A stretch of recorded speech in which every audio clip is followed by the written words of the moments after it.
Greetings, ladies and gentlemen. Yes. We had that short intro today. Welcome to my channel. My name is Ike Ogiamian, and over here we talk about being better and doing better with a strong emphasis on doing. What are we doing today? We're doing another episode of Getting Ish Done with Ike and Dr. Thunder. Welcome.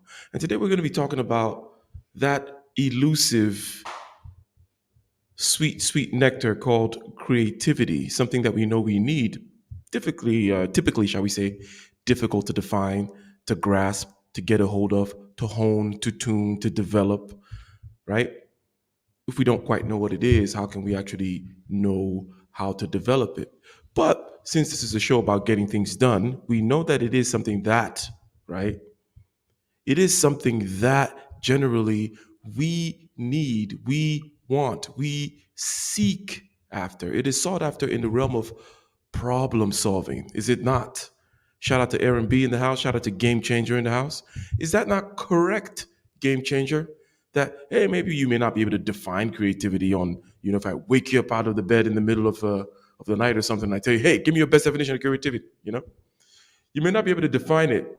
You may not be able to get a full conceptual grasp of it that covers everything satisfactorily, but you know that you would like a little bit more of it when it comes to problem solving, when it comes to getting things done, when it comes to certain kinds of synthesis and what have you. So, as long as we have getting things done as a goal, then we'll be able, I contend, then we'll be able to at least deal more closely with what this creativity thing is and how we can develop it to the extent to which we can develop it. So, before we get into this, Dr. Thunder, before we get into the meat and potatoes, I'm going to go ahead and state a few things vis-a-vis what I consider, in a certain sense, creativity to be about, right? Again, with the ends of getting things done in mind, right? This is not a psychological or philosophical treatise on creativity. It is, the show is getting ish done after all, right? So let me put three layers of creativity on the table, and then let's see what your reaction to it is and how you may augment, or if you have any beef against what I say, and we can kind of take it from there.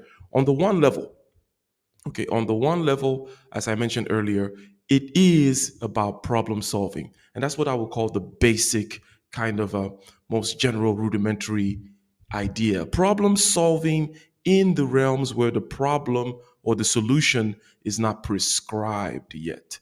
So this is not the kind of problem solving where you're like, oh, I need to move this cart along the road, and then the solution is to put wheels on the cart. It's like, no, that's not a creative solution. Okay, reinventing the wheel is not creativity, right? So on the one level, it's problem solving where there's not a prescribed solution. On another level, we're talking about a certain kind of synthesis. What do I mean by that? It means you're taking things from, let's say, hey, I'm going to look to nature. I'm going to look to certain other kinds of phenomenon to try to solve my moving the cart problem. Because apparently wheels won't work here because we are on quicksand, or the road is really jagged, or whatever it may be. So I'm going to have to do some kind of synthesis. I'm going to need to take different ideas, different concepts from different places and combine them together. That's another level up on the creativity thing. Another level up from that will be what we tend to call intuitive thinking. Intuition, in this case, meaning basic, fundamental, conceptual kind of thinking. Now, when it comes to the psychological parameters, another way of talking about it is openness. Openness, if you're looking at the big five, or intuition, if you're talking about the MBTI mode of, shall we say, categorizing cognitive functions. So, on the one level, it is problem solving where the solution is not prescribed. On another level, you can look at it as a synthesis, taking these kind of ideas from disparate places and then combining it to make something seemingly new. A third level is when you're thinking about things in a, shall we say, fundamental way. Okay, you're thinking about things in a fundamental way. You're thinking about things in a very basic, intuitive, conceptual level. And hence, Since you're able to do this, you're able to do the synthesis better, where you're thinking about economics in a fundamental way. What's fundamental about economics? What's fundamental about computer coding? What's fundamental about physics? And I'm going to combine these things fundamentally so that I can build from the ground up something new. So, anything to add, anything to quibble with, or would you say that that is generally a good way for us to look at this thing called creativity so that we can then go talk about why, how we could possibly improve upon it, develop it, unleash it, if you will? What you got to say, Dr. Thunder? Yeah, man. Well, first of all, it's good to see you, man. We Likewise. had a great show on Sunday. I was late getting to that show. I'm late getting to this show. It's holiday season, lots of gigs, lots of concerts and stuff. We just did our our jazz studies holiday concert, and that was 5 bands, and I am responsible for 2 of the 5. It was the last two groups, so that was a lot of fun, a lot of Christmas spirit and all of that holly jolly kind of stuff. All that jazz. Yeah, simping for Jesus, and simping for baby Jesus. Now, see, it's a particular kind. So, so yeah, it was cool. But one thing that you said, this idea of recreating the wheel, um, as definitively not creativity. I like that. I like that point. Um, you know, an aspect of creativity is actually research. Now, that doesn't Hmm. sound very creative, but an aspect of creativity is research. So you have to know what actually exists before you can claim to be, responsible for creating something new. And you will waste a lot of time, a lot of energy, a lot of creative energy recreating the wheel. Hmm. So, Hmm. uh, so I totally concur on that point. I see, I see, I see. Yes, yes, yes. The research aspect definitely comes into play in that, shall we say, synthesis thing. Now, first of all, the whole not recreating the wheel thing emphasizes the point that creativity is about an outcome, right? That you're going to have a Mm, new creative outcome, right? And if somebody has already kind of like, done this before, it already exists, and you just went back there and you kind of stumbled upon it again, it's like, well, no, that was not a creative outcome. Okay. You just rediscovered a wheel. We've been doing this, so I like the fact that you bring the research into it, and then definitely the research helps on the synthesis aspect of things, where you're going to look at things that exist from disparate fields perhaps, and you'll be like, maybe I can pull from this area, pull from that area, and then combine, right? So I like that. yep, Problem solving, solution is not prescribed, and then there's the synthesis, and then psychologically there is what we call intuition or openness, where you're thinking about things on a fundamental level, and this helps you do that synthesis thing, because you synthesize better when you're thinking fundamentally rather than you're thinking on a surface level about things. Um, right. you, hence, I think this is a good working model, if you will, for creativity. Now, what we're going to do today? Go ahead. You Here, have let something me. to say? Yeah. I want to say something before I forget. Um, so we're talking creativity. Um, we're talking. Wait a minute here. I think I lost my thought. Um, Something so about we were. that synthesis. Something about the mind when I talk about a type of Oh, thinking, intuition, or yeah. It just came back to me. So, see, one thing that we don't think about when we are thinking about stuff like creativity, when we're thinking about uniqueness, spontaneity, all of that, all of that stuff. Uh, we don't think about the fact that there is a technique involved in every spontaneous, creative, choose whatever word you want to put in there, um, outcome, right? Or product, or, execution, or whatever. There's a technique involved. And something that happens frequently in music is, and it seems like a lot of like jazz students tend to be sort of guilty of this. And that's this idea that, well, if I practice too much, or if I practice too many scales or too many patterns or too many um, things that other people have played, or if I learn exactly how Charlie Parker played this, then I'm going to sound like Charlie Parker, or then I'm going to sound like what's the name, and I don't want to be limited by you know uh by by technique, or by skill, or by and it sounds crazy even to say that, but there is, because of that sort of uh that sort of undefinable, that sort of chasing the muse, that kind of mystical, because of that component of creativity, because we don't know when we're going to be inspired. I did a workshop years ago called Songwriting Without Inspiration. And it wasn't like a sad song.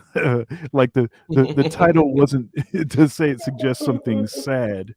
Actually, it was to suggest that you don't actually need inspiration to be an effective songwriter. In most of the most many of the most almost all of the most successful songwriters write when they're inspired or when they're not inspired.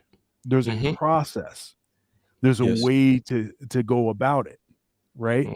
And I remember when I was a kid, I used to have these, you know, I used to dream melodies quite literally. Like I would, but this kind of stopped by the time I was like, But you hate when you wake up and 20 something. you forget them, and you're like, crap, I should. Well, frequently I would actually remember them. Oh, nice. Yeah, so frequently I would remember them, but it would be in the middle of the night. I'd wake up, oh, I got to write this thing down. But then eventually that wasn't the process, and that stopped happening. And at first I thought something was wrong. But then I started to realize that actually what started to happen is maturity started to set in. This what is the saying? So when you look in the Bible and you see all the miracles, right? If God, so if miracles exist, if God continues to grant miracles anytime you're in trouble, you're never going to grow up. You're going to just keep requiring, and then also you won't even be grateful for the miracles. Consider the children in Israel, they had manna from heaven. Consider how ridiculous that is. And to actually be complaining about that, water out of rock. This ain't good enough. So see, the solution for that problem is you have to wean people off of that. And I think that sort of inspiration thing, you can't, if your process is heavily dependent on inspiration, you're in trouble. You're not going to be effective at all. Indeed. So the premise of this whole show suggests that there is a system to the creative process, right? Yes. We would not be making a show called Unleashing Your Creativity if we thought that it was just gonna sit down and burn some sage and We got to get wait our for root to be chakras together. exactly and to be consumed by the muse and something like that. And So there is a system. Granted, we know about the muse, we know about inspiration, we know about dreaming up melodies, for example. But someone like Sting, for example, a very prolific and a decent songwriter. I mean, it may not be your speed, right? But he's someone that writes a lot for like Disney movies and all kinds of things, right? Beyond Yeah. the stuff that he writes, he actually writes for other things. And there's this particular documentary I was watching. As someone who dabbles in songwriting myself, and by dabble I mean not professionally. I'm not a professional guy, but I do it a lot. I do write a lot of stuff. I appreciated his system. Like he didn't just kind of say, like, "Oh well, I'm not feeling this cartoon, so I'm not gonna write for it." It's like, no, here's the contract. You sign it. How many hundreds of thousands am I getting for this particular little tune? Or how many, what you pay me $1 million? I show up. I have my guy, right? It has this guy that he comes with that they play. He does these things on the piano for him, and then they go through systematically. Boom, boom, boom, boom, boom. Reiterate, reiterate, reiterate. Here's a song done, right? And he's quick with it, and that's why they keep calling him back. That kind of a thing. But anyways, ladies and gentlemen, let's go ahead and let's begin to review this topic. And as we review it, the topic being, we're going to review a video, right, that promises us 15 ways. And this is probably going to be a 2 or 3 part session of getting ish Yeah. done, right? 15 ways it promises us to boost your creativity. Now, just like any other natural talent or whatever, it's not equally distributed. That's not what we're saying. We're not saying, hey, you're gonna be, the LeBron James of creativity. It's like, no, no, no. Okay. Remember, there is cognitive aspect of it too, which I mentioned, which is openness or intuition. Not everyone is equally open or intuitive, right? But you can, that intuition that you do have, or openness that you do have, fundamental kind of thinking, ability to synthesize, ability to solve problem where the solution is not prescribed yet. You can boost it and maximize it. We do know that we want this thing, so it's not a question of me convincing you to want creativity. We know that we want it for our business, for our life, for our relationships, for getting money, whatever it may be, ladies and gentlemen. So let's go ahead and see what is point number 1 on this video. What are they saying? Fair use. Let me make sure I unmute that. Fair use, ladies and gentlemen. Point number 1 on boosting your creativity. Number 1. Creativity follows different rules. Creativity is a sacred spirit. It can't be forced, it can't be drilled into us or forced out of us. In fact, it doesn't generally emerge under high pressure. Creativity is a solution that finds its comfort in the company of problems. One version of creativity looks nothing like another. Like snowflakes, two creative souls will never be the same. Neil Gaiman put it best when he addressed the University of Arts with this thought: most of us only find our voices after we've sounded like a bunch of other people. Most of our lives, we're better off fitting into norms, whereas creativity is the one time that looking the same isn't better. If you like standing out, we're all about that at Alex, so subscribe for more videos on how to stand out and be noticed. Number 2. You cannot force. Okay. Number 1, there are a couple of obviously the video is I think they lean on the woo side of language, but we're not going to fault them too much for that. People have to speak the way they speak. It's fine. But the Neil Diamond quote, I believe, saying, that you have to, you're going to need to sound like a whole bunch of other people first before, you stumble upon what it is, your unique voice. And that when it comes to process, perhaps, people are going to come about it differently. But there is a process. There is a system. Sting's system is different from the Beatles' system. My system is going to be different from your system, Dr. Thunder, right? Like for example, when it comes to, if we're using songwriting as an example, okay, then I am melody and rhythm up 99%. All the words come in last. If you listen to my tracks, you might think that the words are first, but no, it's the words are just they're there to fit the feeling that the melody brought on, and the rhythm is the main thing, melody and rhythm. And then there's a system whereby how I vary melody and rhythm and take it through my process and then put in the words. For some other people, it's words. they're like, oh, the words just come to me first and blah, blah, blah. And I have a system for then taking the words down, pre-selecting them, taking them to a melody, blah, blah, blah. But anyways, what about point one? The woo stuff, I'm like, okay, whatever. But there is this thing here which they're saying it's rather unique from individual to individual. The processes are going to be different. And also Neil Diamond said more or less what you said, which is, hey, you're going to need to learn a whole bunch of other people's ways before you figure out your way, right? Yeah, and the thing is, some people have a lot of fear associated with turning into someone else, sounding like someone else, um, you know, producing stuff that sounds like other people's stuff or looks like other people's stuff.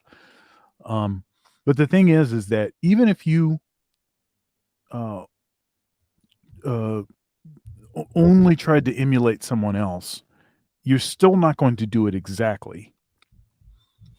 So that's one point. And then the other point is, see, what is the thing? So you copy. So when you copy, what is that called? Emulate.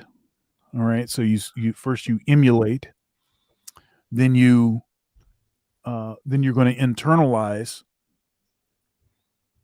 and then after you've done that and you've digested and then you're actually finally in a position where you can say something new. The emulation, that's, as I was saying before, that's like that research part of this equation. So in terms of an artist, the research component is not just understanding, having a head knowledge of what the material is, but it's going to be being able to actually execute the way that that other artist executes also. So it's both of those components. So I totally agree with that. Yes. So if in the artist realm, yes, you want to be a good songwriter. Maybe Nas is your guy. You should naturally be rapping a whole lot of Nas lyrics or whatever it may be, or Biggie or whatever, getting that going. And then at some point, you're going to find your thing. And another thing that it was said here is that creativity emerges along amongst problems. What it means is you need to put yourself in the mode, hence the systems, right? We're talking about systems for boosting your creativity. You need to put yourself in the habit of solving problems. Need to put yourself in the habit of looking at the research, the work. How did Nas solve the problem? How did Neil Diamond solve the problem? How did Jeff Bezos solve this particular problem, right? In the business world, for example, how did he solve the supply chain problem? How does this other person solve a coding problem? Maybe that's a thing that I'm trying to develop an app or something. You need to put yourself in the midst of problems and problem solving. Because what am I saying? I'm not saying anything crazy. Like everything else, you need to acclimate yourself to the process, right? You're not just gonna just spontaneously come out being a great tennis player without having practiced and been around the whole tennis game, or whether it be a workout, an exercise, any kind of endeavor, right? You're gonna need to soak yourself into that whole process of how did these creative people, others, come up with it, and then I'm gonna find my voice. So that's point one there. I think point one is rather self-explanatory. Okay, you're gonna need to practice other people's deal, and it's gonna be unique. But there is a system. Okay, systems versus goals is one good dichotomy. If there's one thing it works everywhere. It works in politics. It works in business. You have to think of things, or one kind of rubric for creating a dichotomy is system versus goal. I have a goal, which is to produce great art. I have a goal, which is to produce a great product every time. Great. Okay. What's your system, though? What's your system? And you need to know the dichotomy between systems and goals, which is the system is not going to get the goal done 100% of the time, but it is your best bet.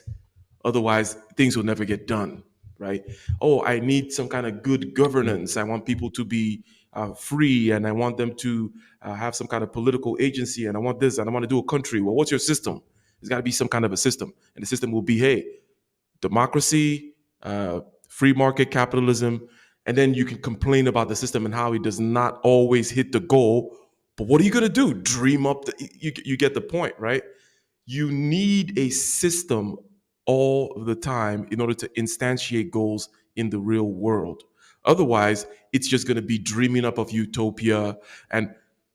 This is why the systems are important, because just thinking about goals all the time is actually dangerous, because you will always be thinking about this perfection of the goal, and you're going to be thinking about things that are not possible. The system is that which tells you, okay, how can I actually implement something in the world? Oh, I have all these goals, these political goals. Well, there has to be a system. Is it democracy? Is it communism? Is it this? You have to actually run it through the machinery of a system in order to get the outcome on the other side. So, ladies and gentlemen, let us continue with this video. Point number 2. What are they saying here? What are they going to hit us with? Let's go. Force creativity, but you can force the start. You can't usually decide right now you're going to sit down without any previous writing and spend 2 months writing the next bestseller. You'll probably find you won't have what it takes to get through the first page. But what you can do is sit down and start to write. Today, right now. Write anything. Write a poem, a rap, a shopping list, for all it matters. Once you have that out, write something else. Then write a newsy email or write up a dream you remember and get to see how it feels. All this builds up momentum, and here at ALUX, we're a big fan of the principle of inertia. Laze about and you can expect more lazing about in your future. Get up and start something, anything, and you're already on your way. Don't pressure yourself to be immediately wonderfully Picasso in one day, but do start a doodling session today and let the rest snowball. And Aluxers, we found one interesting reason to perhaps delay your creative brainstorm until tomorrow, so stick around, it'll surprise you. All right. A task begun is half done. That's Marcus Aurelius. What you got to say about this beginning, this starting part? Let's stick to this for a little bit. Okay. I was almost about ready to go 5D. I was almost ready to go 5D on this. Okay, so there's an aspect of this that I agree with.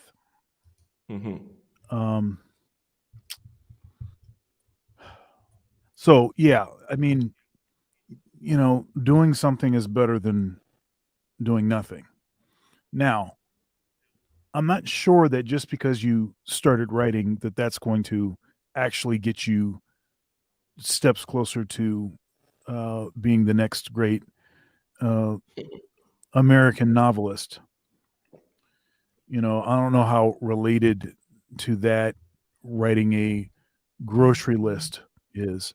I didn't like the way that they sort of said, write a grocery list for all that matters. I didn't like that part of it, because I think what it is that you do, it does actually matter. So it's not just, you have to think about it like too. Momentum has to have a direction, right? So, I mean, so momentum's momentum, but if the momentum is not going in the direction that you need to go in, it's not useful. You could have a lot of momentum simping, right? You could, you could have a lot of, you could have a lot of skeletons in the closet, you have a lot of momentum doing that, but that doesn't actually turn you and pull you in the direction you need to go. However, I will say that by at least doing something, even if it's wrong, then potentially as you know, you've heard me use the illustration about the steering wheel. The steering wheel can get you kind of going in the right direction, but I still do think that the details matter. So that was, yeah. Those are your initial gripes with the whole write a grocery list thing. Now, I've already noted, I haven't watched this video, right? But I already noted from the beginning that they have a rather woo and almost infantile way of speaking. And we're going to need to grant them that. Now, the what I take from what they're saying, though, if we to elevate it, and the War of Art, Stephen Pressfield's book comes to mind now, is the professionalism aspect. And also there is the a task begun as half done aspect of things, which is it is difficult to start. So it's not, now we're taking a side step. This is not about creativity. This is about doing anything, right, Dr. Thunder, right? So it's Yeah. almost like they're giving you a good, shall we say, hey, just start. Just go ahead and start it. Go ahead and start it. Go ahead and start it. And then they fall short with the whole, oh, just start anything kind of stuff. It's like that's where you're not going to go along with them on that. The professional mode, though, is something that a lot of people, when it comes to coming up with a creative solution to problems, and remember, ladies and gentlemen, for those who are just coming in, we're not here to, shall we say, distill down creativity psychologically, philosophically, all the way down to the bones, right? This is not what it's about. This is getting ish done. So for us, creativity can be on three levels. One, basically problem solving where the solution is not yet prescribed. Another level will be synthesis, where you're taking different things from different places and you're researching, you're understanding. You're gonna like, oh, let me look into economics over here and look into psychology over there, and I'm gonna use it to solve my problem in pottery, right? There's a kind of a synthesis. And then psychologically, we talk about openness or intuition, depending on which kind of psychological, is it MBTI or Big Five you're using, right? And that is that kind of a fundamental conceptual way of looking at the world, whereby you're not looking at things on the surface level. You're not just thinking about the rules of coding. You're thinking about what is coding, what fundamentally are those zeros and ones, what brings the zeros and ones together, what are the fundamentals of physics, fundamentals of economics, fundamentals of everything. And when you're able to think in this fundamental way, you're able to do this kind of cross-referencing, perhaps consciously and sometimes unconsciously, right? And then build something new, hence the whole synthesis part. So the thing that people tend to miss about being creative, coming up with a creative solution, is that they think that it should just come to them without a starting. So Stephen Pressfield, in his book, The War of Art, talks about you need to take a professional attitude to your creative endeavors. And this includes solving problems in your business, let's say, for example. Now, what do I mean by that? Dr. Thunder said, just don't start doing anything. And I agree.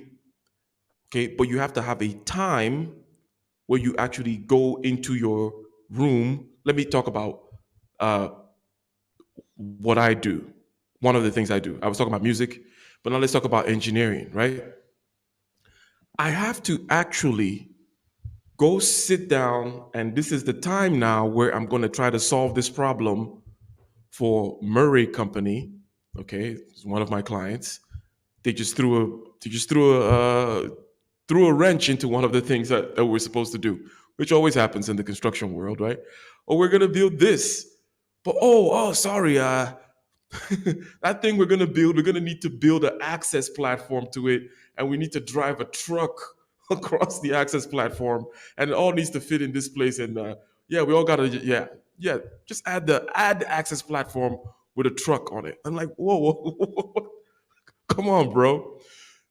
That's gonna require a creative solution, but it's in my calendar. I don't know what the solution is, but it's in my calendar. And a lot of time, I'm gonna sit down, and I did that today. I went to the room, I laid down, I closed my eyes because I know I didn't need to. I kind of combined my creative solution finding with rest in this particular case because I know I didn't need to be staring at a computer. I laid down and I thought about it, and I pictured many different things and so on and so forth. But there was an allotted time. There was, I'm going to start it. It's not that, oh, I'm going to wait for this flash of inspiration. I'm going to wait for a dream of the solution. So basically, Stephen Pressfield says, hey, you got to have a time, okay, in this creative endeavors where you get up, you go to that computer screen, and you try to get, and where I would agree with Dr. Thunder here is, even if it's one sentence that you get out, right, that's fine, but let it be in the right direction, though, right? Yeah. It's got to be of quality. It's got to be doing something, not just, oh, I'm going to sit down and let me just write whatever I feel like.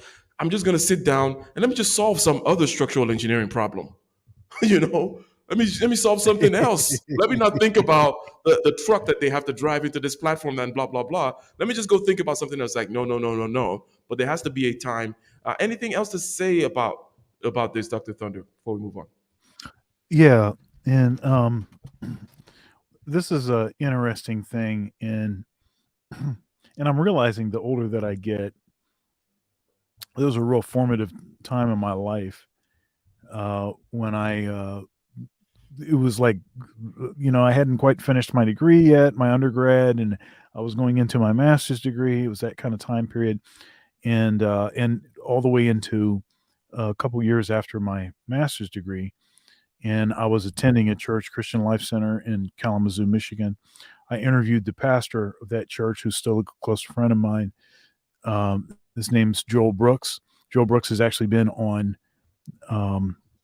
O'Shea's platform, Bernard Riley's platform, on panels that I created to kind of discuss this topic, the Black church and the Black manosphere. But a lot of the things that he says, like that, you have to prepare for spontaneity. That's Joel Brooks. Another thing that he said, I'm going to use now, is if something irritates you, then that might be a signal that you're the person that's supposed to be solving that problem. Right? So, sensitivity to an issue can actually be a clue that can actually be teaching you something. And, again, there's all this talk about getting on your purpose, but there's not as much talk about how do you discover what your purpose is. I think that's one of those windows into discovering what your purpose is. If something really bothers you, something irritates you, if a certain kind of problem, you just are not satisfied with it. Now, maybe you just do a bunch of complaining about it and don't actually do anything, but if you're irritated by something, then that can be a clue that you're supposed to be the person that's solving that issue. That in men solve problems. That's what we're for. We're supposed to be solving problems. We're not supposed to be belly aching and complaining about them ad nauseum. Yeah, you can complain about a problem. You can cite what the issues are. But after you've done that, then now it's time to get to work. Now it's time to actually get some ish done. So, Indeed. And I think that I was in one of my videos, it just came to mind when you talk about this being irritated by something and therefore it is something that you want to solve. And there are many signals that being irritated by something gives you, right? But in this question of solving a problem, it is a great way to find a business. I was talking, I think I was having a conversation with somebody, and we're talking about, well, how to come up with, how to know a business to get into, because everybody knows you get into the market to solve a problem. The reason anybody buys something is to solve a problem, right? And then it's like, well, what should I do? What kind of creative kind of new business venture should I kind of come up with? It's like, well, look at your day-to-day life and just notice something that is irritating the heck out of you, okay? And maybe there is a product, a software, a service to solve that problem, right?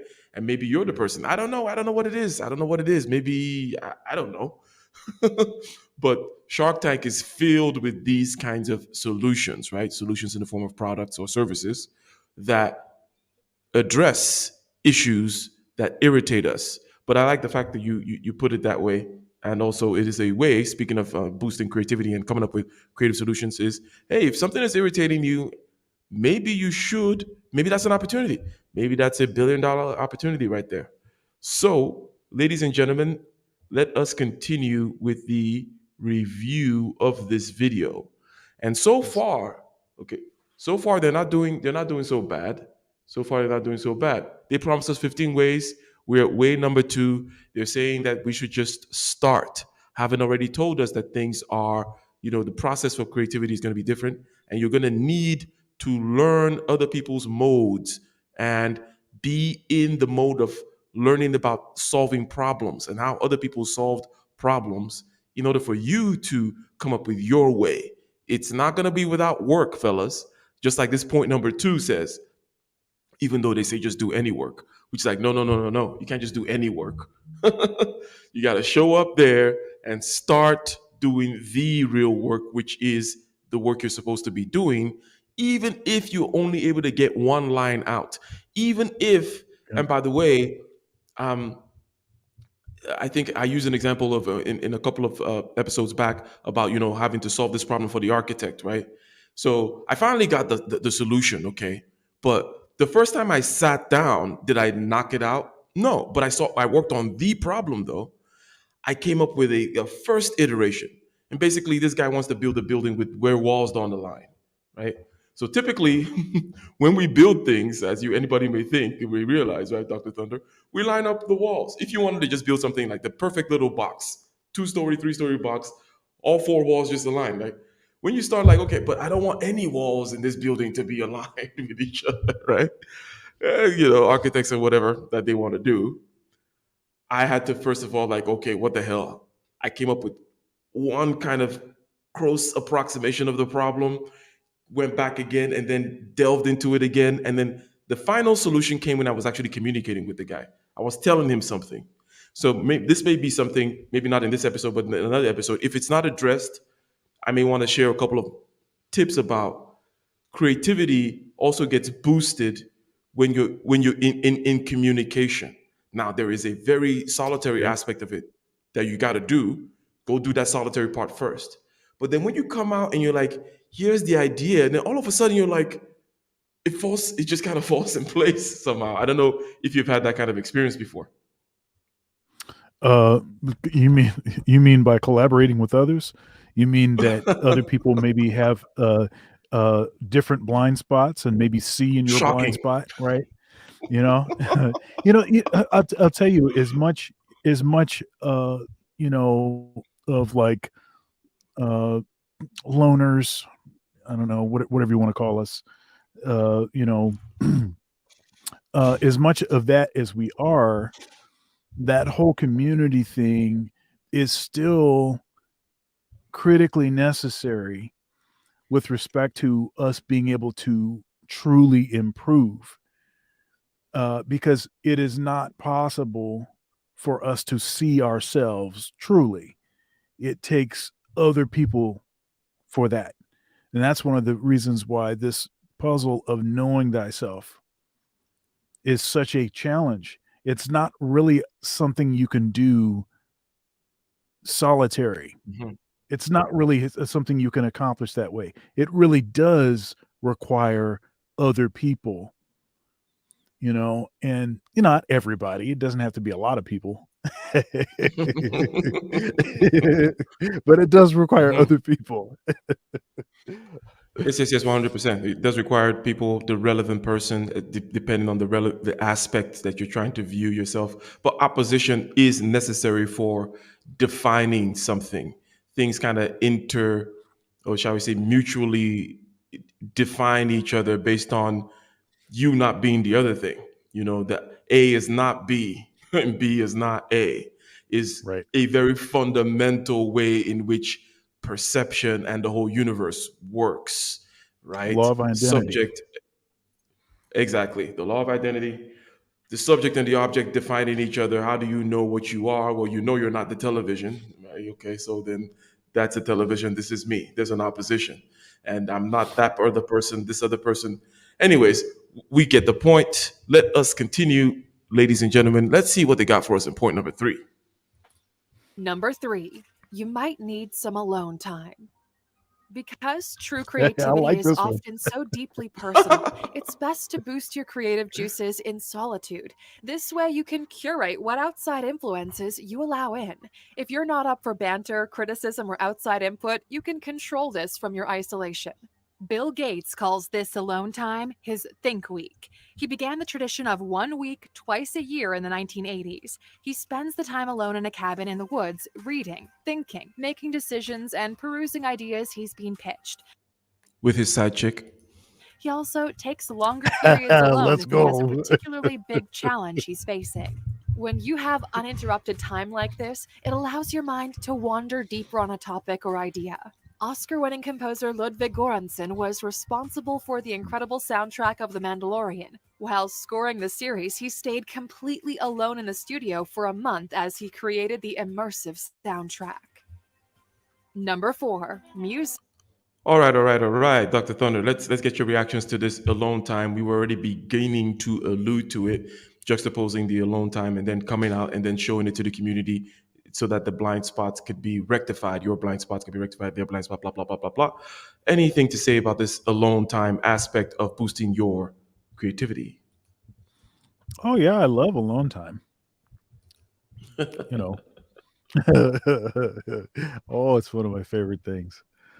Yeah, I mean, I think about all of the stuff that has transpired during this, global pandemic.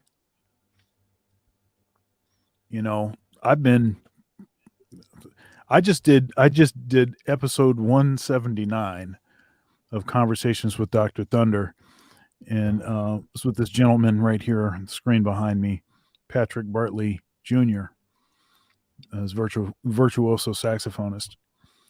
And all of the different projects and all the stuff that's happened because I've had the time to spend, the alone time, as it were. And this you were talking about the Mandalorian, the music for the Mandalorian. Yeah.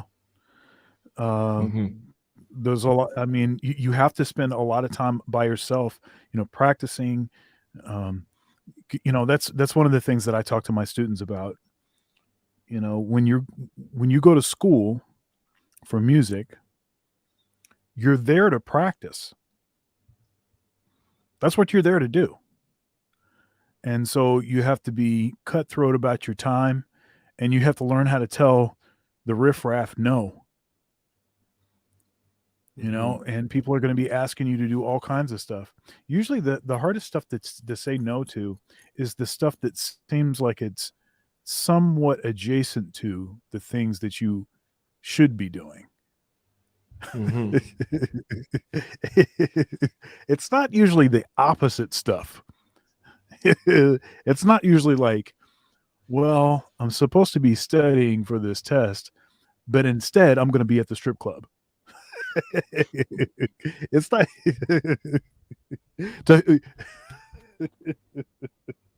so it's not usually that, right? It's usually, well, I don't know. I'm supposed to be practicing. I have my jury next week,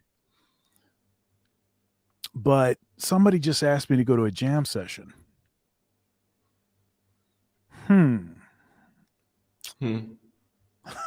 Which, I mean, it's still music. It's still this, that. So there's those kind of challenges. But yeah, I mean, you're spending time alone. That's when you actually can get some stuff done.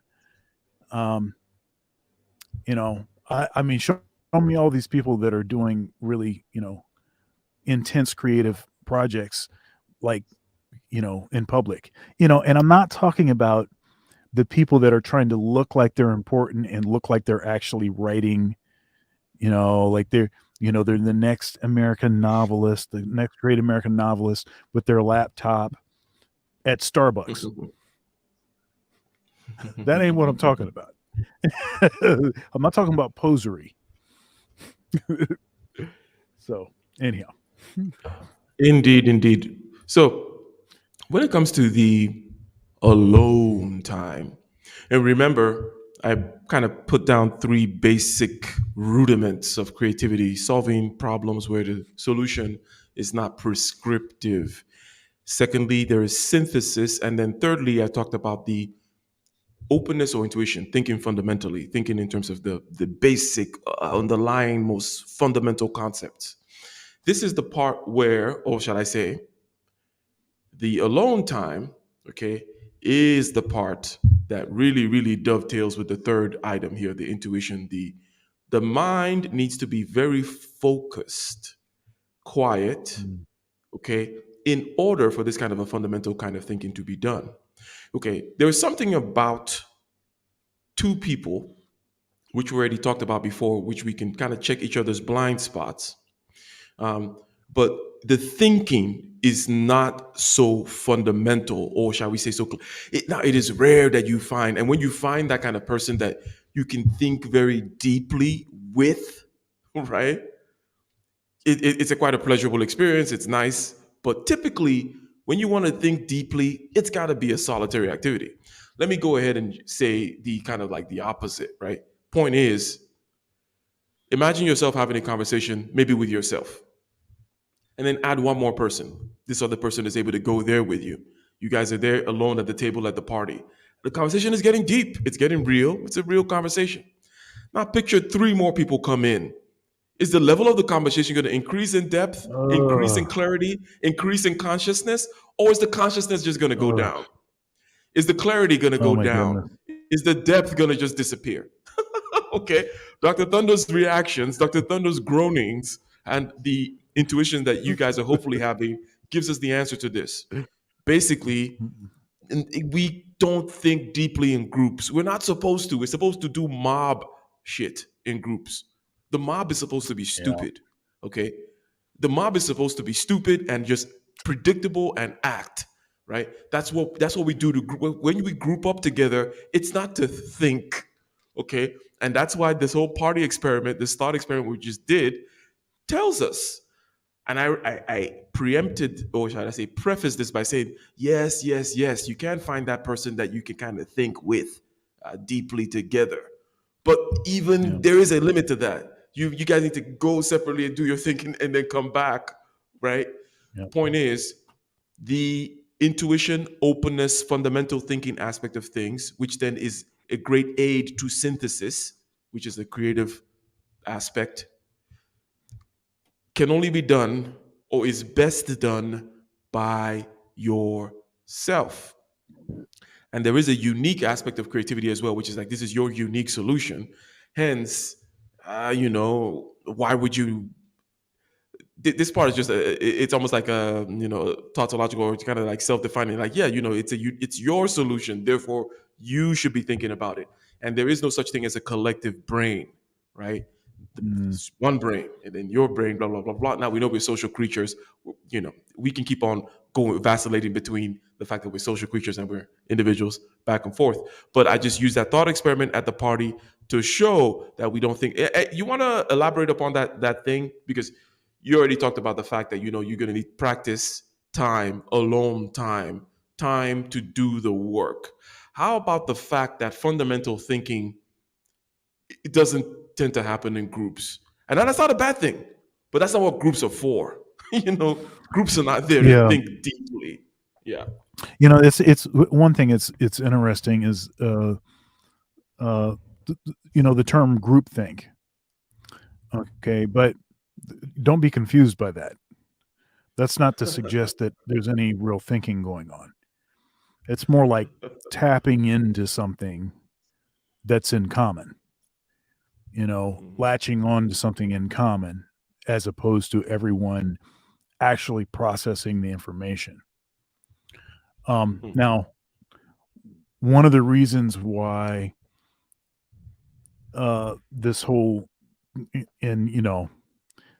mob, that's like the pejorative version of what we're talking about, but some aspects of groupthink are not negative. we usually bring it up in a negative connotation. We say, groupthink, this, I was, I worked at such and such with, such and such of employer, and all of them had tapped into a certain groupthink, and I just couldn't break into that, or whatever, whatever it is. We usually talk about it in a negative connotation. However, there are some things that a groupthink are actually a positive thing. One of the jokes that gets told frequently about black people is if one black person just starts running,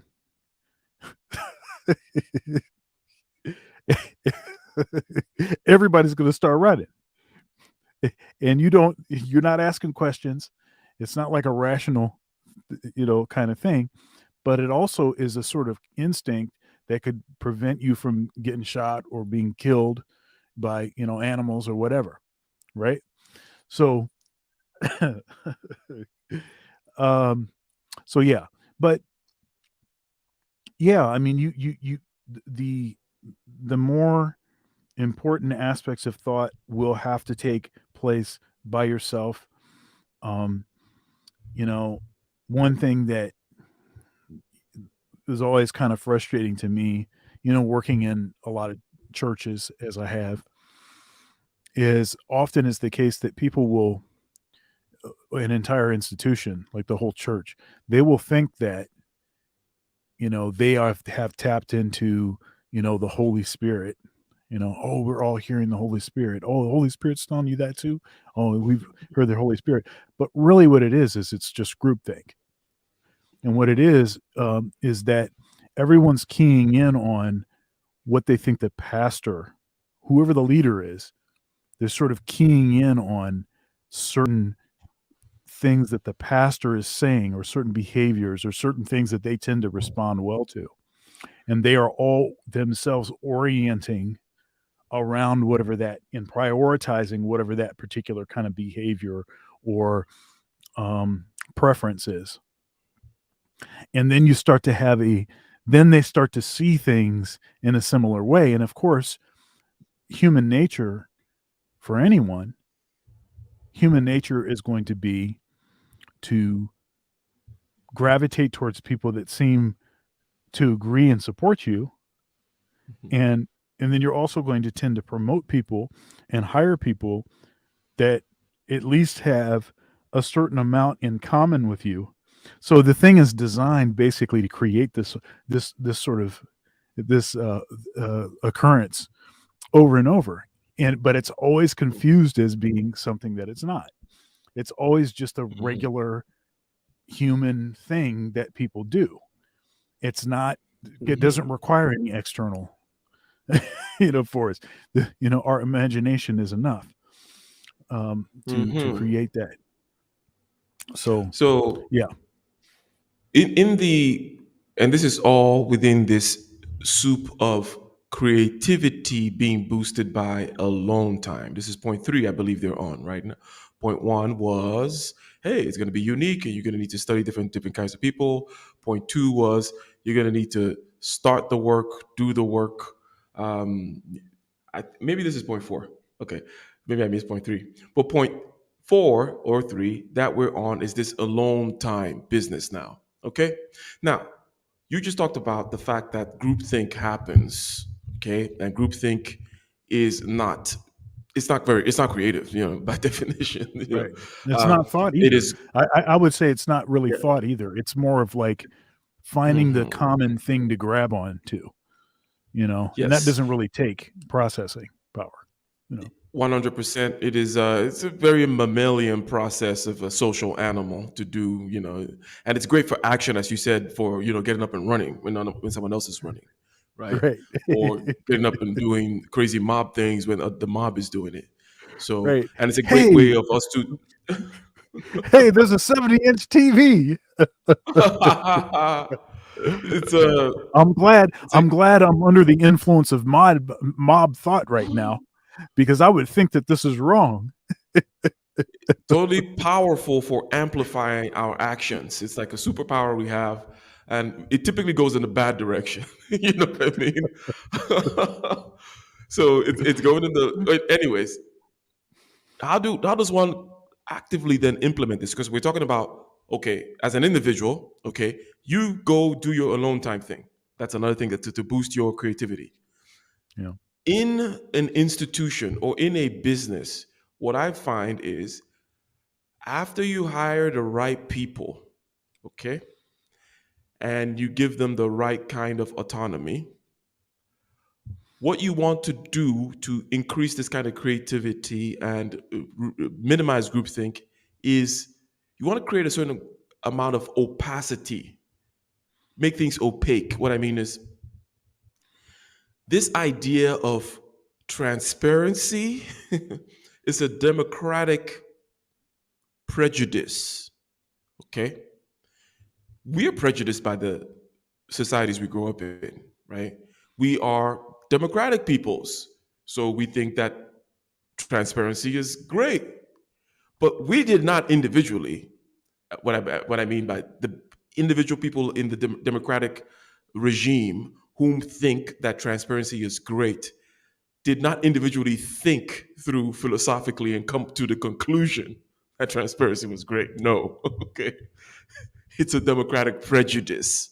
We have to have prejudices. We have to have cave. Shout out to caves. Shout out to Plato. We have a democratic cave, right? And in there it says transparency and the power to the people and all those kinds of things. But we know, shout out to Thomas Sowell now, there are no solutions, there are only trade-offs. Transparency has downsides, one of which is groupthink. In other words, you put the person in the box, don't have other people looking over their shoulders. If you're trying to come up with some kind of you're trying to get the maximum creativity out of Dr. Thunder. I'm gonna get, hey, Dr. Thunder, here's your task, your deal. Go into your black box and do your thing.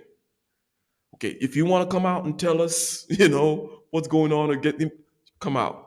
But we're not going to be looking over your shoulders because that's the beginning of groupthink. And groupthink is not going to get the best out of Dr. Thunder. It's not going to get the most creative solution, provided I've already hired Dr. Thunder and Dr. Thunder is the right person who meets the right kind of psychological profile to give me and skills and such to give me the creative outcome that I want. But opacity, which again to the democratic mind is like, oh, why you're trying to keep people like. But if you grew up in some kind of aristocracy, this would be like perfectly like, yeah, of course you don't want the freaking rabble in here, looking at what we're doing. We are the ones coming up with that kind of a thing, right? There are a whole set of other prejudices with the aristocrats. Okay, we're creatures of prejudices. We prejudge things we actually didn't think about it, right? But just to mention that it is relevant apropos to this point that transparency is not all that it's cut out to be, especially when you're talking about creativity. Because that whole thing about alone time is going into a black box where no one else is looking over your shoulder. That's an important part of it. Beyond the I need time alone to practice, I need no one else to be looking at what Dr. Thunder is doing because if Dr. Thunder has to come out and give like a daily report, you already see the downhill kind of, now he's going to be thinking, oh, what does the pastor want? And what is it this? And it's going to become democratic politicking. And democratic politicking quickly just goes down to the lowest common denominator. In which case, why did I hire Dr. Thunder? Right? Why did I hire Dr. Thunder if he's just going to put his, stick his finger in the air, see which way the wind is blowing, which is what tends to happen when we have one of my things, by the way, is to push against democratic prejudices. Not because I'm so anti-democracy, but that's because those are the prejudices we have, right? It's like, and you want to be able to think through things and not just have received wisdom, conventional wisdom, if you will, right? You're in a democracy, capitalist democracy, liberal democracy, blah, blah, blah. They tell you things such as openness and popular vote and stuff. You want to make sure that you look and be like, hey, what is good about opacity, aristocracy, hierarchy? Here goes that word again that I love so much. But anyways, I don't know if you had anything to say about that kind of opacity, the idea of implementing. Go ahead. Yeah, I'm going to ask you a question.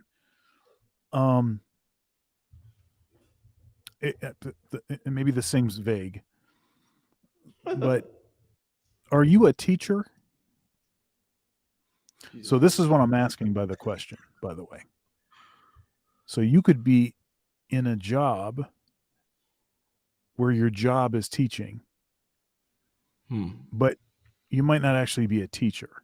So a teacher is someone that is motivated by teaching. And then there's certain signals that would show you that you're motivated by teaching as opposed to something else. Like for me,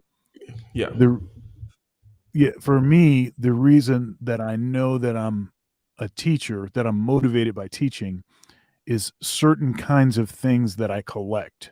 Analogies, the stories that I tell all have the goal of trying to smooth the path for someone else, right? So that's pleasing to me. Distinctions, clarifying, creating balance, all of that stuff seems to be a signal or sign that of a particular motivation. Now, I could still be a very effective teacher and not be motivated by teaching, by the way. But but how do you respond to that? I think that I'm a teacher. I think I'm motivated by that. I think it's the flip side of the coin of being a student, which I also am, right? And you want to, Me too, right? Yeah, you're teaching yourself. You're trying to explain things to yourself. The highest level is to then to be able to explain it to someone else. Then you know you really know it. Explain it to 2 different kinds of people, 3 different kinds of people. Explain it backwards with half your brain tied behind your back, whatever it may be, right? That it's part of the whole learning process. So I'm definitely a teacher in that regard. It's what motivates me. Why did you ask that? Yeah. Well, I mean, it's something that I have it's something that I thought anyhow, because I think folks can recognize themselves, at least that thing. But that's another good point that you made, that teachers often are lifelong students. They're constantly trying to learn more stuff, learn different stuff. It doesn't matter what it is; they're just always learning stuff. And they seem to be able to, they seem to be able to excel pretty quickly when they're learning things, and then seem to have a level of expertise, even that folks that have been doing something for way longer than they seem to be able to point out certain nuances and details that get overlooked by others. I think that maybe we shouldn't go to point number 4. Maybe we should address the question on the. I know this is one of you. I know you. Thinking outside the box is one of Dr. Thunder's. I already know what you're going to do. Okay, with this wait. But let's be. All right. Go ahead. All right. So I think on some level, for creativity to exist, rules that govern logic are suspended. In some instances, is that what thinking outside of the box? Let me before you go to your God's eye view, because in a God's eye view, there's always a box. So, Beauty Thug asking this question, and I'll let you respond, Dr. Thunder.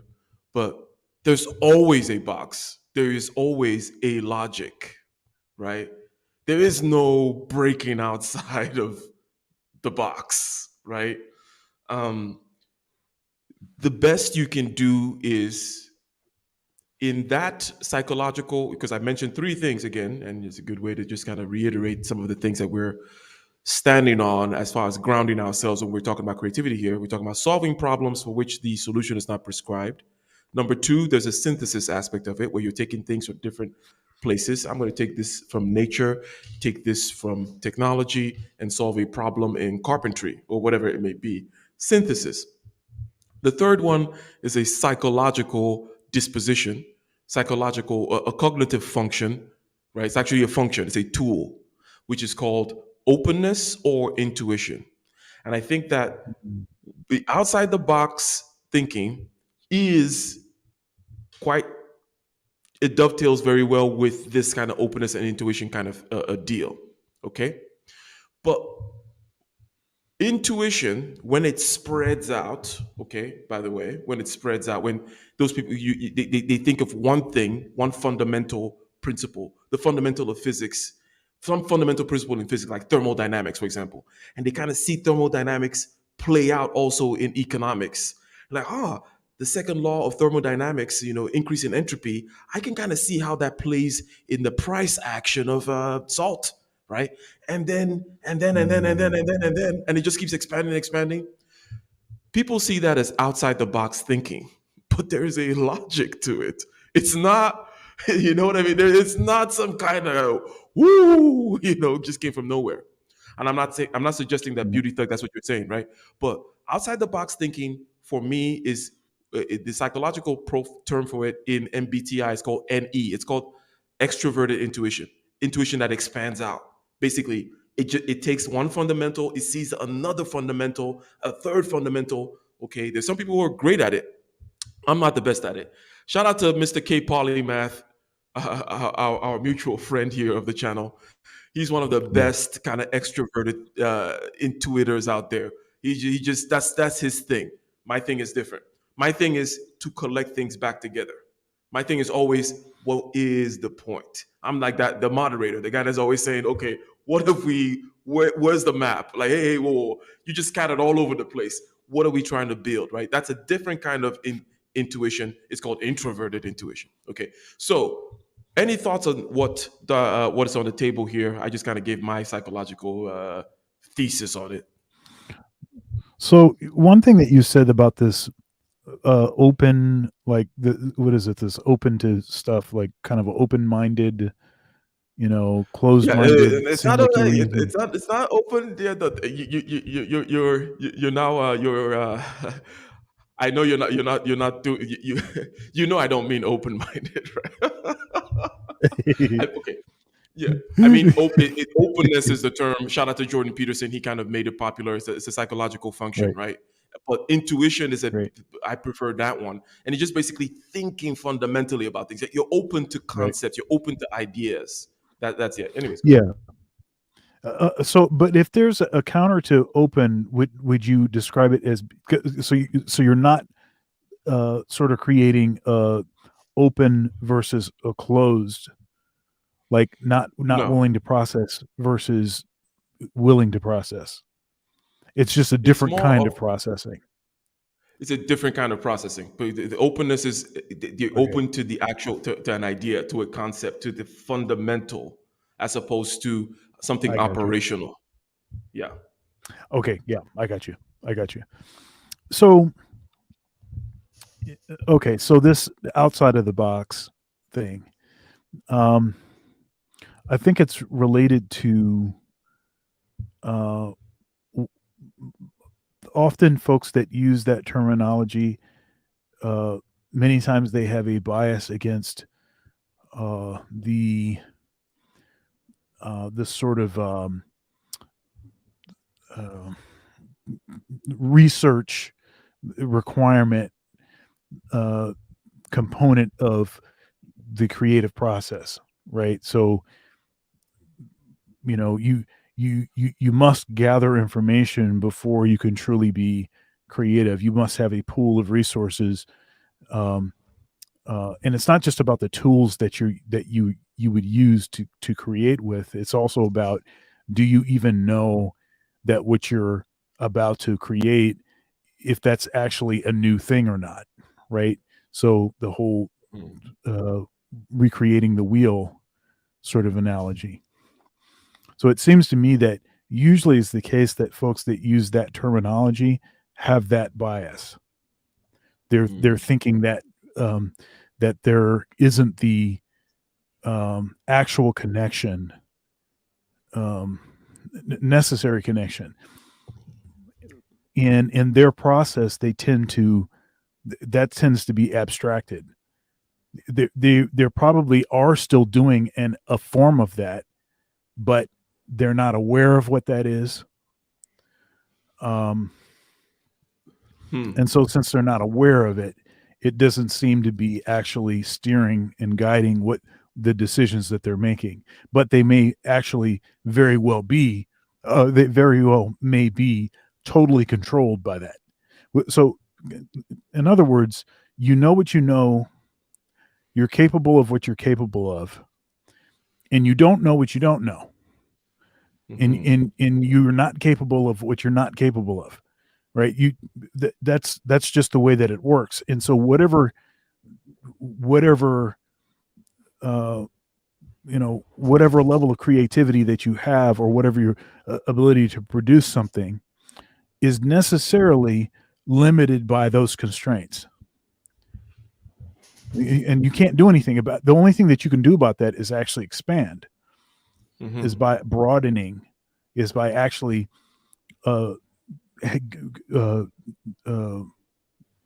doing something to actually encourage a broader imagination, So, and this is one of the powers of learning new things, reading books, and taking in information, listening to podcasts, all of that kind of stuff. What that does is it broadens your base, so that the potential is to be more creative and to have a larger footprint, as it were, and then in that sense, the outside of the box thing becomes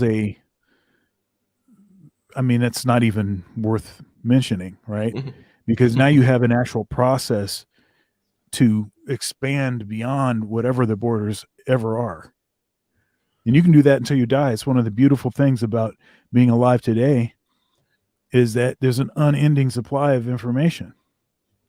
And all it takes is just to be open, to use the term that we just discussed earlier, is just to be open to that information. So 100%. What do you think about, and we'll end it with this in terms of, well, shout out to 300 GT Atlanta, an iPhone user, for the $1 sticker smiley face. Thank you very much.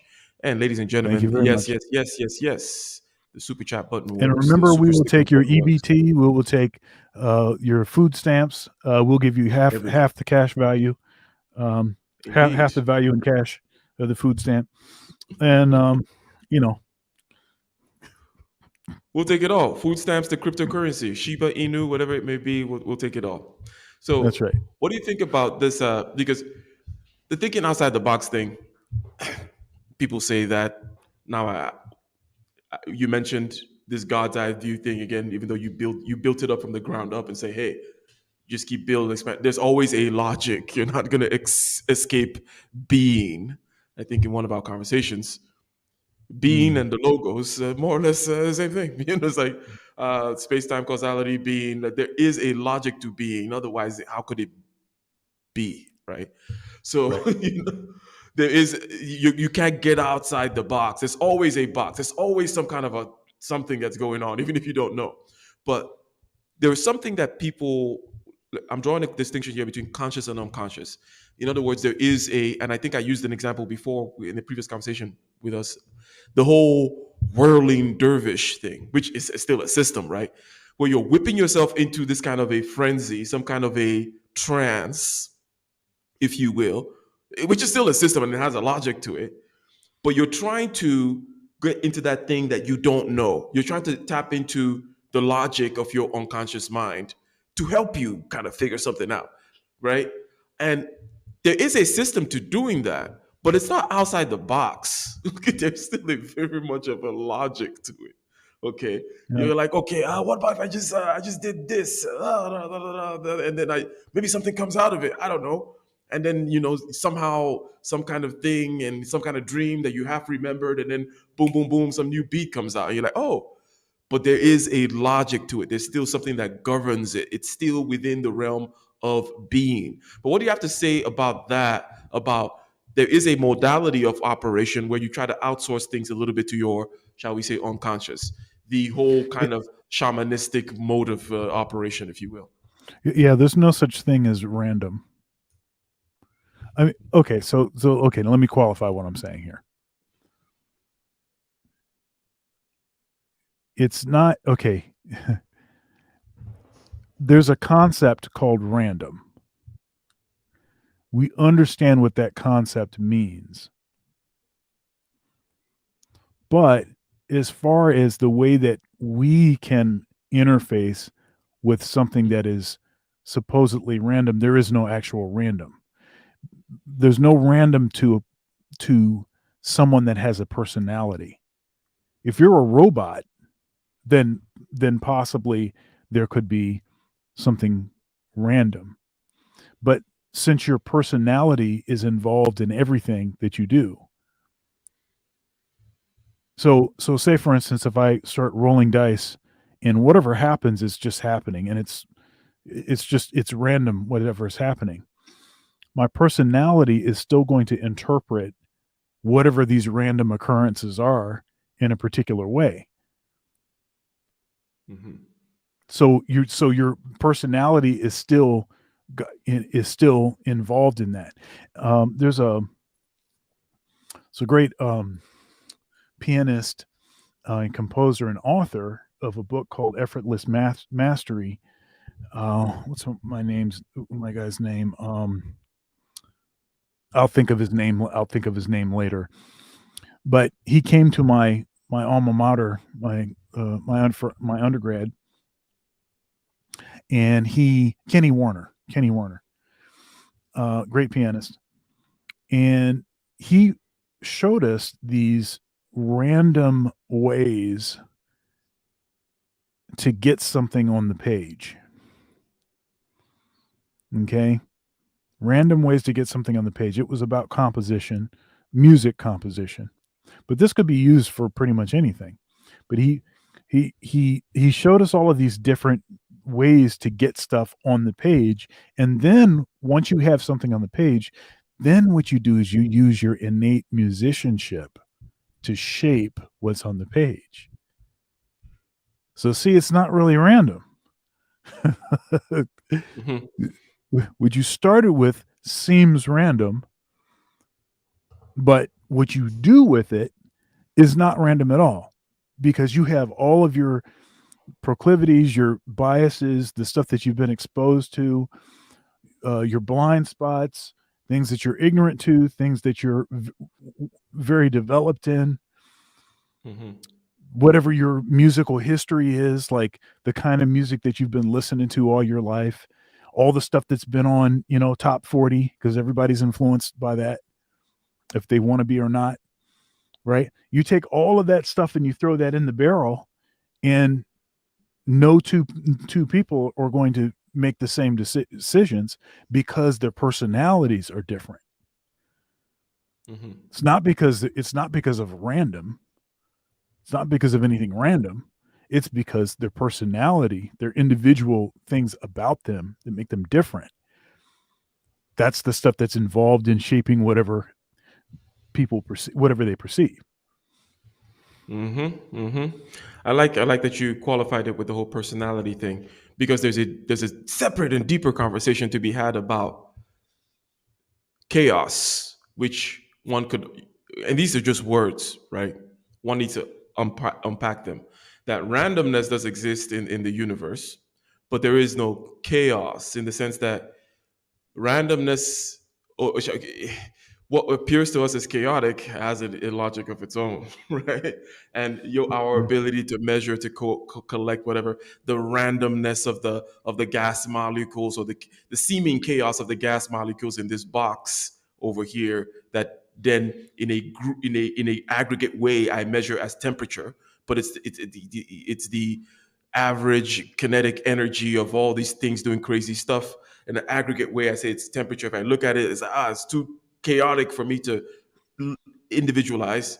But there's a perfect logic to them, and you can even go to the level of quantum mechanics, which we won't go to, right? To say, well, there is a logic to quantum fluctuations. Maybe you just Quarks and don't stuff. get it. Yeah, we could get into the quarks popping in and out of existence at the LHC at CERN, ladies and gentlemen. Now, we only got to 3 of them. This might be a 5-part series, okay? Yeah. Because we only did 3 of them, okay?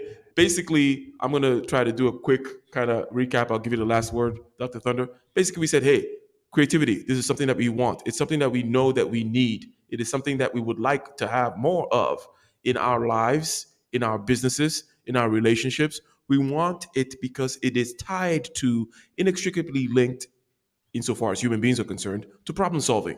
We want to solve problems in a new way. We want to come up with a new thing. So we said, hey, there are three things there vis-a-vis creativity and solving problems. Solving problems where the solution is not prescriptive. That's number one.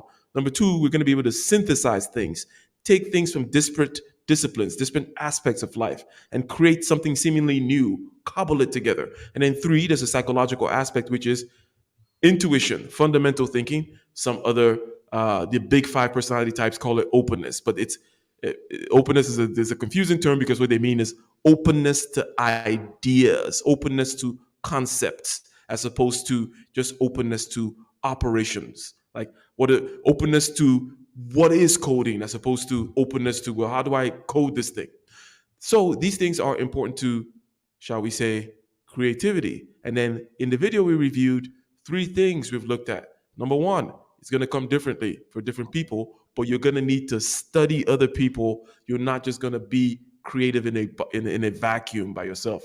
You're going to need to learn to rap like Biggie and Nas and this and the other. Learn to compose like Miles Davis or whatever it may be, for you to then emerge, for your own unique solution to emerge, if you will. Number two, you need to start. Be a professional. Have a time. Have a regimen. A task begun is half done type stuff. And then number three is you're going to need that alone time. You're going to need to be alone. Okay. And we'll continue next time with the rest of them as we go along. But Dr. Thunder, final thoughts, things to promote, what have you? Yeah. So, as I said, episode 179 with the great Patrick Bartley Jr. That just went up on my YouTube channel. So go and check that out. Really, really great interview. Also, I've been doing these kind of impromptu live streams in the mornings, and folks seem to like those. I've been leaving those up, unlike my Thunder's Thoughts episodes, which I leave those up for about a week. And then I put those behind a paywall because I don't want the SJWs coming after me.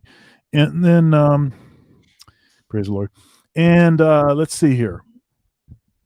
Let's see. We'll be back, Ike and Dr. Thunder, on next Tuesday, 9:30 p.m. Eastern Standard Time. Let's see what else is going on. I've got a interview with Reza Bassi, which is the great jazz guitarist, New York jazz guitarist, and then also Scott's Bass Lessons, Scott Devine. I've got an interview with him on Friday, and you know what those mean. So I'll have one that premieres on Thursday at 10 a.m. and then one that premieres on Saturday at 10 a.m. So that's going to be very cool. And I've got some other really great interviews coming up. I just booked Melanie King. So that's going to be very cool. That's going to be just after the first of the year. And next week, I've got an interview with Chantel Simone, friend of the channel. Let's see here. It seems like I have an interview with J.R. Wisdom coming up also. So keeping it interesting, music and conversation. That's what my channel is all about. So come and check me out. So anyhow, this has been a really interesting conversation, Ike. I look forward to continuing it on. And I thought you did a great summation of our conversation, as you always do. And I look forward to seeing you next week. Are we going to actually, are we doing a case closed on Sunday? No case closed on solo. Well, maybe we might do a show on Sunday. Yeah, we might do a show. Yeah. Okay.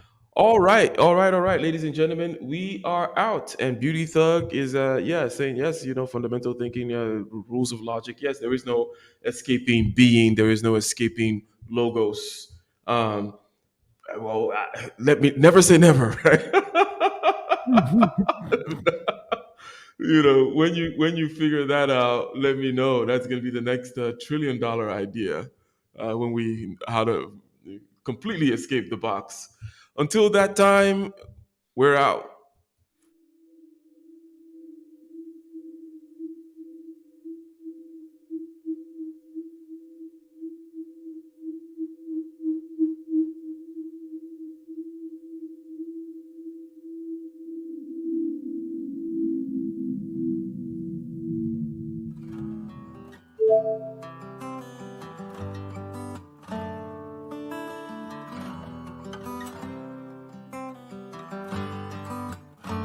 In the den of iniquity, vicinity no pretty, calamity fi hit we any moment, what a pity. Tomorrow never certain, what draws behind the curtain, the face of evil's lurking, with the shifty eyes averting. It's not a steady bubble, that either pop or topple, many will fall and stumble, let the dozers gather rubble. From LA to Colorado, Guinea to Burkina Faso, cannon could reach the towers and the troops will storm the castle. I say, run, run, come, make we get it. Because the peace that is bestowed upon the meek is overrated. So run, run, come, make me get it. Calling all your daughters and your sons, we come forget it. I say, run, run, come, make me get it. Because the peace that is bestowed upon the meek is overrated. Lord, run, run, come, make me get it. Calling all your daughters and your sons, we come forget it. With the rubble steady rising, and hearts are compromising. Convictions here are stifling, making evil appetizing. The fists are steady forming, and countenance is falling. Defenses are withdrawing, possibilities are falling. In these your circumstances, evil will make advances. Pick up your sword and lances, and be sure to take your stances. Victory is never promised, the battle is upon us. Gather the brave and honest, and the righteous in your corners.